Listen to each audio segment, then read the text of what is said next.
El Mencho, el hombre más buscado de México.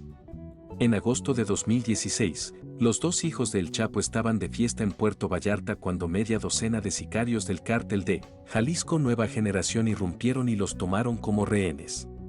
No se disparó ni una sola bala. Nadie resultó herido, y nadie se sorprendió, porque se trataba del mismo cártel que había enviado un paquete a la puerta del fiscal general de México, un paquete que contenía la cabeza cortada de un cerdo. Al descubrirlo, los agentes de guardia se sintieron aliviados. Podría haber sido peor. Debería haberlo sido, porque el hombre que estaba detrás del cártel de Jalisco Nueva Generación, el Mencho, no temía a nadie y no perdonaba a nadie. Era, y sigue siendo, la personificación de la violencia de los cárteles. El hombre más buscado de México. Y esta es su historia. Bienvenidos a un nuevo video. Si te gusta este tipo de contenido, suscríbete a nuestro canal, es gratis. Ahora sí, comencemos. La vida temprana de El Mencho. En sus primeros años, El Mencho era un cambiaformas que tenía muchos nombres. Hoy sabemos que su verdadero nombre es Nemesio Oseguera Cervantes y que nació entre 1964 y 1966. Sus padres eran agricultores de aguacate, muy pobres, y apenas podían permitirse alimentar a El Mencho y a sus otros 4 hijos. Así que para el 5º grado, El Mencho abandonó la escuela y comenzó a trabajar en una granja de marihuana. Pero El Mencho tenía otras ambiciones. Quería una buena vida, y la única forma de conseguirlo era entrar en Estados Unidos. Así que el joven emigró ilegalmente al estado de California en los años 80 con una identidad falsa. Y desde el momento en que tocó suelo estadounidense, se sumergió de cabeza en una activa vida delictiva. Su estancia en Estados Unidos. En 1986, El Mencho vivía en la bahía de San Francisco, y allí se entregó por completo a la delincuencia. Lo único que hacía eran drogas, robos, agresiones e intimidación. Y lo hacía con una intrepidez que condenaba todas las consecuencias. El principal negocio del joven era cruzar la frontera con nombres falsos, facilitando la venta de metanfetamina. Sin embargo, en 1986 se le acabó la suerte y fue detenido y acusado de robo y posesión de armas. El Mencho fue puesto en libertad poco después, pero continuó donde lo había dejado, transportando drogas a través de la frontera. En 1989 fue detenido de nuevo, pero esta vez por narcotráfico. Entonces su condición de inmigrante ilegal llegó a oídos de las autoridades y esta vez fue deportado. Pero El Mencho era implacable. Mientras otros daban gracias a sus estrellas de la suerte y pasaban desapercibidos en México, El Mencho volvió al oficio. Y unos meses más tarde, estaba de vuelta en los Estados Unidos. Una vez más moviendo drogas a través de la frontera. En septiembre de 1992, El Mencho fue arrestado por última vez, y esta vez, se le presentaron cargos federales. Según las actas judiciales, El Mencho y su hermano Abraham fueron detenidos en un bar de San Francisco llamado Imperial mientras intentaban cerrar un trato de heroína. Abraham era el encargado de asegurar el trato, mientras que El Mencho, que entonces solo tenía 26 años, estaba al acecho. Sin embargo, no perdía de vista a su hermano y, de alguna manera, sospechaba que las personas a las que vendían la droga eran policías infiltrados. Más tarde, compartió sus sospechas con su hermano y le sugirió que nunca hiciera negocios con ellos. Cuando Abraham le preguntó a su hermano cómo lo sabía, El Mencho le dijo que se había dado cuenta de que les entregaban billetes bien apilados y no arrugados. Resultó que El Mencho estaba en lo cierto, pero por desgracia para ellos, la misma policía los arrestaría 3 semanas después de aquel incidente. Esta detención marcó un hito en la vida de El Mencho porque supuso su deportación definitiva y su aparición en la escena del crimen organizado. Mientras tanto, El Mencho se encontraba entre la espada y la pared. El Mencho tenía muchas posibilidades de vencer los cargos federales por drogas y ganar el caso. Pero al mismo tiempo, su hermano Abraham tenía un historial de condenas por delitos graves de drogas. Así que si El Mencho se declaraba inocente, su hermano tenía muchas posibilidades de que lo metieran en la cárcel de por vida.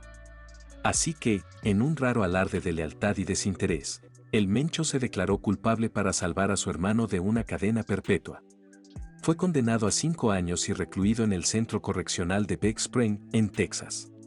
Ascenso al terror.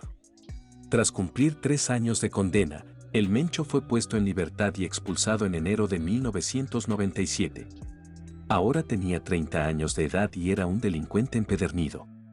En los años siguientes, el Mencho se instaló en un pueblo de Jalisco llamado Tomatlán, donde se convirtió en agente de la ley de la policía estatal. Durante este periodo, el Mencho recibió una intensa formación en seguridad y contrainteligencia. Ahora, no está claro si esto fue deliberado, porque si lo fue, fue genial y estaba a punto de servirle bien. En la siguiente etapa de su vida, el Mencho abandonó el cuerpo y se dirigió a Guadalajara. Y fue allí donde conoció y se unió al Cártel de los Milenarios. El Milenario había sido una vez su propia organización, pero por el cambio de siglo, eran esencialmente una filial de Sinaloa. Y eso es porque estaban bajo el liderazgo de Nacho Coronel, que resultó ser el cofundador del Cártel de Sinaloa y el tío de la esposa de El Chapo. Coronel era un brillante y despiadado empresario del narcotráfico, conocido popularmente como el Rey del Cristal por su dominio del tráfico de metanfetamina. También dirigía la zona de tráfico de Guadalajara para Sinaloa. Al principio, el Mencho fue reclutado como un destacamento de protección para el colega de Nacho, el narcotraficante Armando Valencia Cornelio, alias el Maradona. En poco tiempo, el Mencho ascendió rápidamente hasta convertirse en un lugarteniente muy respetado. El Mencho y su grupo también dirigían las operaciones de narcotráfico, las finanzas y las actividades de asesinato del Cártel de Sinaloa en los estados de Colima y Jalisco. Sin embargo, el Maradona fue detenido por el ejército mexicano. Luego, unos 9 meses después, en diciembre de 2009, Nacho fue asesinado en un tiroteo con el ejército mexicano. De repente, hubo un vacío de poder en el liderazgo del Cártel Milenario y alguien tenía que llenarlo. El Mencho estaba convencido de que él era esa persona. Por desgracia, los altos mandos de Sinaloa pensaron lo contrario e instalaron a un colega. Esto enfureció a El Mencho y a todos los que le eran leales. Traiciones, puñaladas por la espalda y asesinatos se pusieron a la orden del día. Y con el tiempo, las consecuencias de la guerra civil se extendieron a las calles de Guadalajara, Jalisco. Finalmente, el cártel se derrumbó y se dividió en 2 facciones. Una facción era conocida como la Resistencia, que permaneció leal al viejo orden, y la otra era los Matacetas, encabezada por el Mencho. Estalló una guerra entre ellos, pero el Mencho se movió primero, reinando un infierno sagrado sobre ellos, matando a cualquiera remotamente afiliado a sus rivales hasta que finalmente ganó la guerra y consolidó su influencia en el oeste de México. El grupo cambiaría más tarde su nombre por el de Cártel de Jalisco Nueva Generación, más popularmente conocido como CJNG. Cártel de Jalisco Nueva Generación versus el Cártel de Sinaloa. Con el Mencho llegó un nivel de salvajismo sin precedentes incluso para los estándares del narco. Mientras el Chapo mataba solo cuando lo consideraba necesario, el Mencho lo convirtió en un deporte no para su diversión. Lo hacía para intimidar. Hubo asesinatos en masa, personas secuestradas, torturadas y arrojadas en medio de calles concurridas.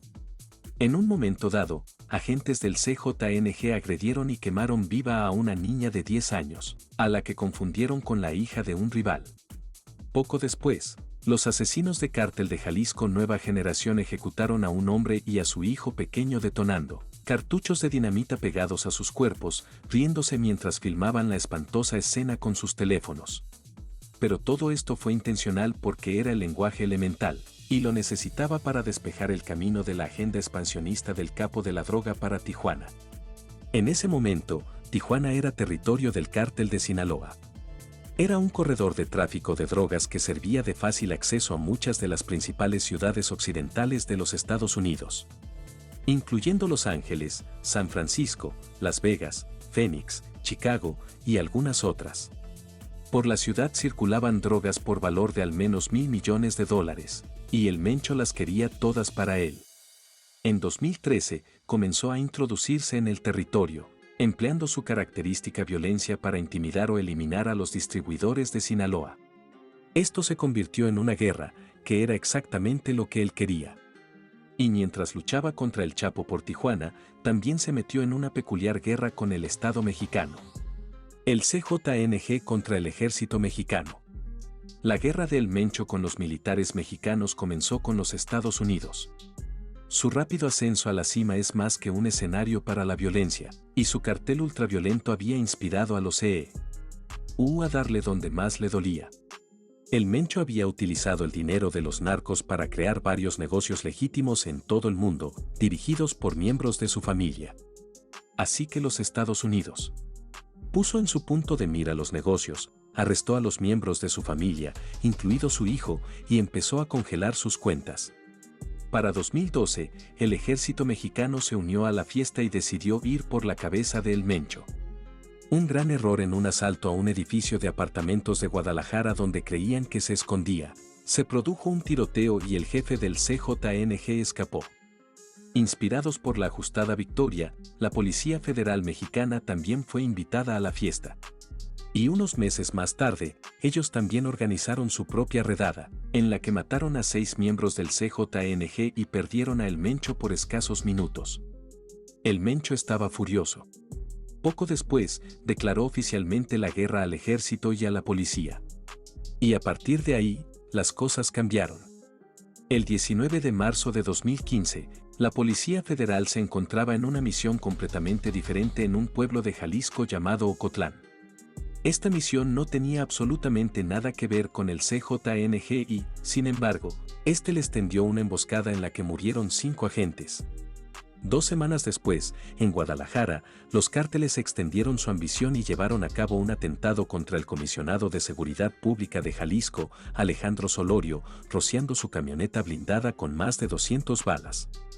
Luego, una semana después de Semana Santa, sicarios del CJNG con ametralladoras y lanzagranadas atacaron un convoy de policías federales que regresaban de una misión.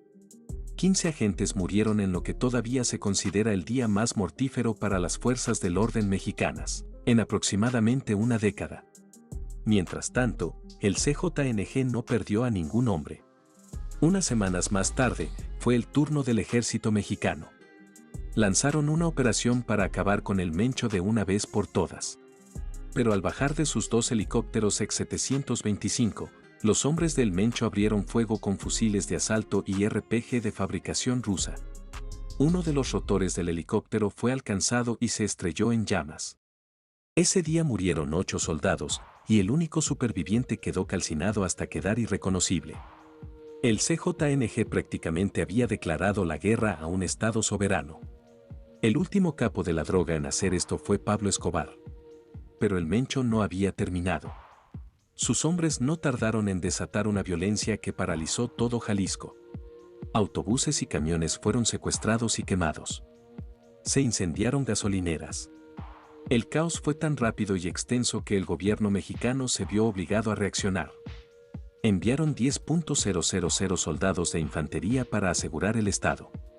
Sin que ellos lo supieran, el caos no era aleatorio, estaba bien controlado. El Mencho lo utilizó como señuelo para el ejército mientras escapaba. Para cuando el ejército mexicano se dio cuenta de lo que estaba ocurriendo, él ya había desaparecido de su radar. Pero ahora era personal, y se podía decir con seguridad que el ejército estaba dispuesto a todo para poner la cabeza de El Mencho en una pica. Pero justo cuando estaban a punto de volcar todos sus recursos en la captura del jefe del CJNG, recibieron una oferta que simplemente no podían rechazar. La tregua. Se dividieron Tijuana, entre ellos compartieron rutas de tráfico e incluso contactos corruptos con la fuerza policial, pero unos meses más tarde, casi al mismo tiempo, cuando los militares mexicanos estaban a punto de reinar el infierno sobre El Mencho, tuvieron suerte y capturaron a El Chapo. Esto distrajo a los militares y El Mencho eligió una definición de paz menos conflictiva. En lugar de iniciar ataques contra los militares, se enfocó en romper su tregua con El Chapo, quien ahora preso, volvió a canibalizar los territorios de Sinaloa. Su cartel incluso logró secuestrar y liberar a los hijos de El Chapo por una recompensa de 2 millones que lo que hacía era aumentar la violencia en Jalisco, pero esta vez se enfocaron en sacar solo a narcotraficantes y desertores. El Mencho ha tenido éxito tras éxito. Hoy el CJNG está en una guerra seria por el territorio de Sinaloa que incluye Baja California, Sonora e incluso el estado natal de El Chapo, Sinaloa. Lo único que se interpone entre él y lo que quiere es el actual jefe de Sinaloa, el Mayo, con quien el Mencho tiene más en común de lo que le importaría. Admitir como el Mayo también ahora controla su cartel desde las montañas donde es imposible que los militares lo atrapen, y también se rumorea que el Mayo está muerto. Cuéntanos tu opinión en la cajita de comentarios. Si el video te ha gustado, dale like, suscríbete y no te olvides darle a la campanita para que no te pierdas próximos videos como este. Hasta la próxima.